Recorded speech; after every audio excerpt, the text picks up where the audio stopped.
Hello friends, welcome back. Hope you're doing well. Today I'm in Luminar Neo and I'm going to stitch and stylize a pano that I shot in Iceland.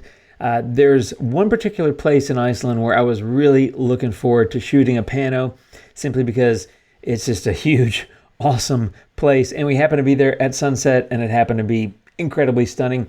That is the Glacial Lagoon. Here are the images. I've got this one, and I've got 7 images, and a key tip here is to make sure, number one, you're shooting these vertically so that you get that nice, long, wide scene, because if you shoot them horizontally, it's going to be really long and thin. So I shot 7 frames vertically, and then as you can see, this same iceberg is showing up in basically the first 3 images, so I'm overlapping by about 30% or so. I recommend, if you want, there's a million blogs about this stuff. If you want to learn how to do this, about what to do in the field, check out any number of websites that have a lot of details about that.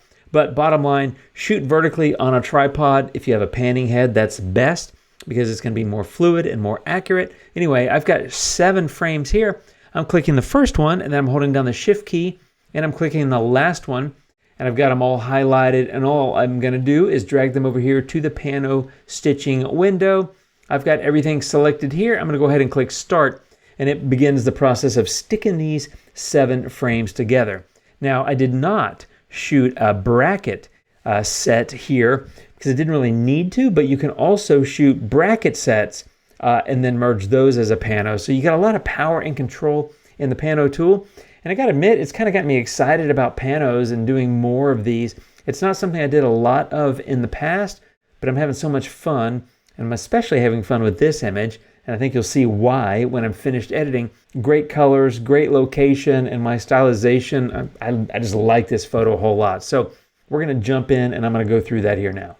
Okay, it takes a couple of minutes, by the way. These are Sony full-frame RAW files, and there's 7 of them, so it's got a lot of thinking to do, but honestly it stitches them together really nicely. And one thing I really like here is that I can just hold my mouse on the image and drag it down, and that kind of aligns things a little bit better and gives me a little bit better adjustment to the perspective. Speaking of which, you have different projection modes down here at the bottom. I'm just going to use the default one on the left, the first one, which is called spherical. But again, there's, let's see, 5 different projection modes. And you can read about those on the Skylum website as well. But I basically got this thing stuck together, and I'm going to slightly tighten this up just a little bit. And I'm going to pull it in slightly from that side. And I think my image is looking great. I've kind of got it lined up. I think about like that looks perfect. I'm going to go ahead and click crop. And then it basically asks me, hey, are you ready to save this? Is this your image, Jim? And I say, yes, it is. Save. And what it's going to do is drop it into the pano folder that's automatically created the first time you create a pano in Luminar Neo. So just note, this photo is going to end up in the pano folder, which is not the same folder as where your raw files reside. You can always export the unedited pano, or of course you can export it when you're finished with it. And I've got the image here. I'm going to go ahead and click edit and pop over here to the editing and walk through all the fun that I'm about to have with this image. Okay, so here we are. Now the first thing you'll notice is it's a little bit dark, and that's on purpose. I tend to shoot a little bit darker, so I'm going to lift the exposure. And a key thing for me here is looking at that histogram, which now that I've lifted the exposure, it looks pretty darn nice, if I do say so myself. It's pretty centered, it looks pretty even, and I think that looks nice. I'm going to pull the highlights down a little bit, so that pulls that back a little bit on the right side. But now I'm going to lift the shadows, and the shadows are going to drag it slightly back to the right. Now, I don't do a ton of color work early. I'm going to do a little bit here, which is going to be just a minor bump in temperature and a minor bump in tint and a minor bump in vibrance, and that's like a 3 or 4. And then I'm going to bump up the sharpening as well. I also want to check on lens distortion here in optics, and I'm going to give that about a 10, just kind of nudging that a little bit, and I think my photo looks pretty darn good. So before and current state, so I'm in good shape, and I'm gonna go ahead and move on to tool number 2 for me, which is pretty much always super contrast. Not every single image, but just about every image. I use this tool right after I use develop, simply because I just feel like it gives me such great control over the light. And as I say probably in every video when I'm using it, it's essentially just an experimentation process. after you use it for a while, you start to get a feeling for what the different sliders and the balance are going to do to the light in those different tonal areas. It's good to experiment. So just take a look. There it is before and there it is now. Not a huge difference, but a nice little one. And I actually think my photo is slightly crooked. So I'm going to go into the crop menu and I'm going to straighten that up just a little bit. And I think that looks a little bit better. Click apply, and then we're going to keep moving. Now, the approach that I take in editing is really focused on the light and then the detail and then the color. I talk about this repeatedly.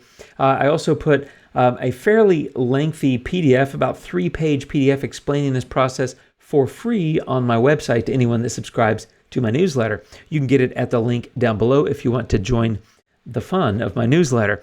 I'm going to go ahead and go into structure. And for me, the first thing I want to do is I'm going to bump up structure to about a 30. And then I'm going to bump up boost to about a 30 as well. But here's the thing. I don't want it applied globally. And that's where masking comes in. Masking is an absolutely critical skill, I think, in photo editing. And what I want to do is go into paint. And I'm just going to paint this structure bump across the center of the photo. So essentially just isolating the ice and adding some structure to it, including the reflection of the ice, because I like to do that with reflections of things that are kind of crunchy looking in real life. And I want to amp up the crunchiness on the thing, which in this case is the ice in this glacial lagoon. But then I also want to amp up the crunchiness in the reflection. So something about like that. Now, if you look at the before, there it is. Notice that Structure AI gives it a little bit of bump in exposure too, which I kind of like. So there it is before, and there it is now. Not a huge difference, but something worth noting. While I'm at it, I need to get over here and copy that mask. Copy. Now I'm going to use that mask again. I'm going to close Structure AI. I'm going to open it again. I'm going to go into masking, mask actions, and paste. And I'm going to show you that I have the exact same mask. I don't want the exact same mask. I want the opposite. So I'm clicking invert. Now I've got the mask isolated just in the sky and the water, which is absolutely what I wanted to do. And here, I just wanted to drop that about a negative 25. All I'm doing is smoothing out the sky, smoothing out the water.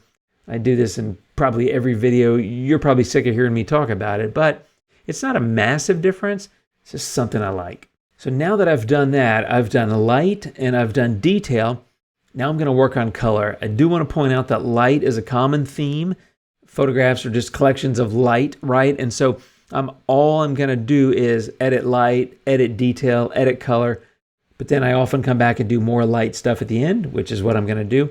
And it's a common thread that kind of runs through the entire edit process. In fact, when you saw me do the Structure AI where it was positive and I added that to the ice, it slightly brightened it. That's technically also a little bit of a light move and not just a detail or structure move. So anyway, light, detail, color.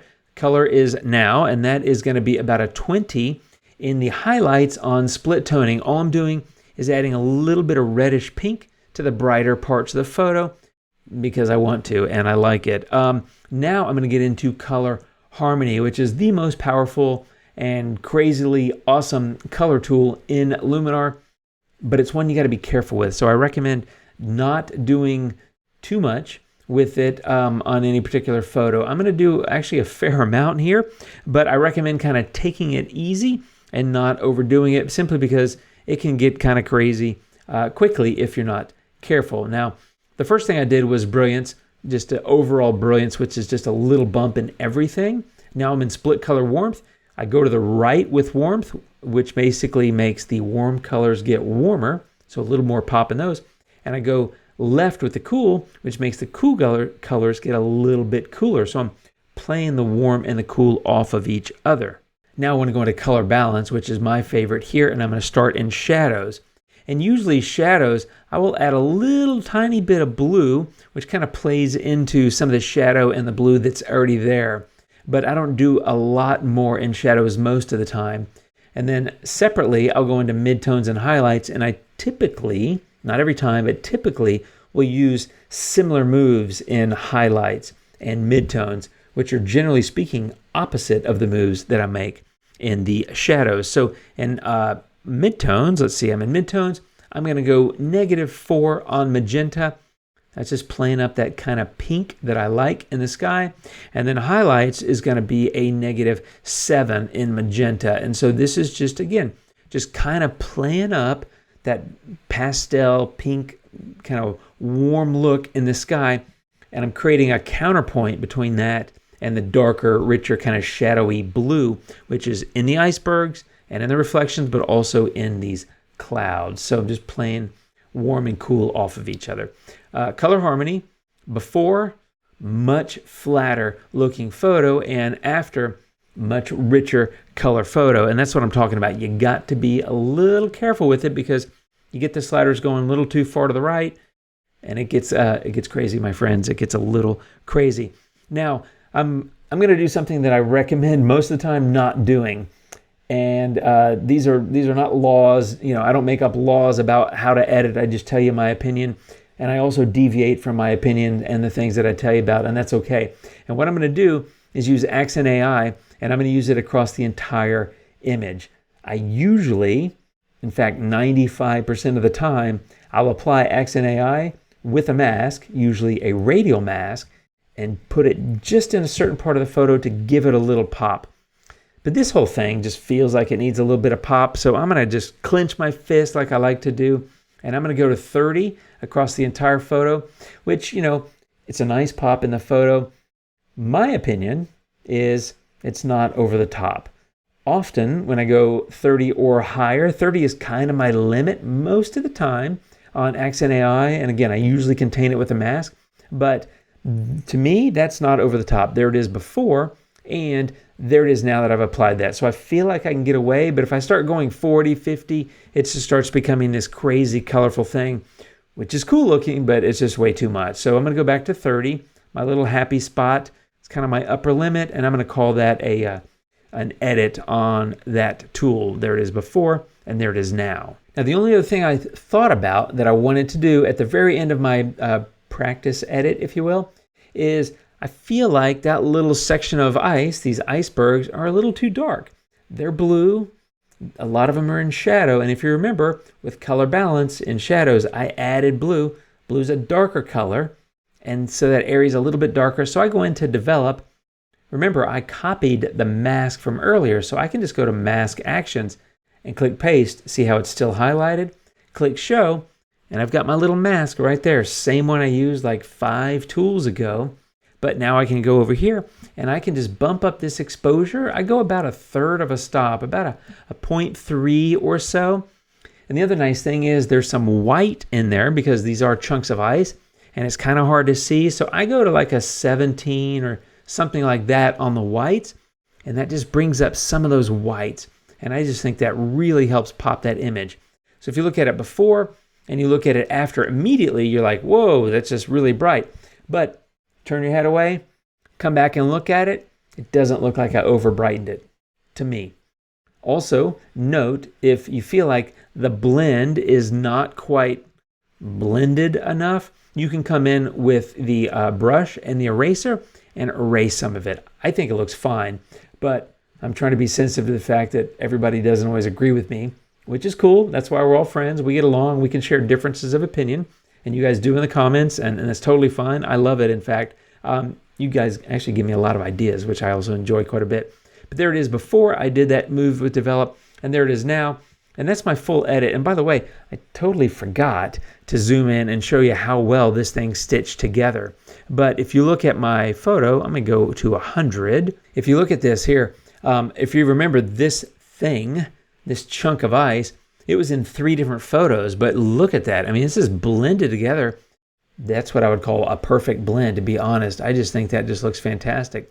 And as I scroll across, I don't see any lines. I don't see anything like that that would be an issue or something that was wrong with the blend. I think the blend was actually absolutely perfect, and I just think this pano came out looking really, really nice. I don't see any cloned or repeated elements. Everything looks fine.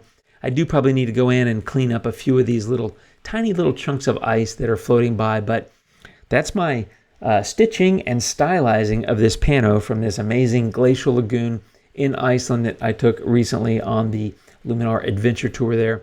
That's the stitch, unedited, And there it is after edits. That's my workflow and what I did to this one, my friends. I hope it gives you some ideas for your own panos. And I'm about to go out and take some more photos, including some more panos here soon. If you want to see more pano demo videos, let me know with a comment down below. And I'll see you soon, my friends. You guys take care. Thanks for watching, and until next time, adios.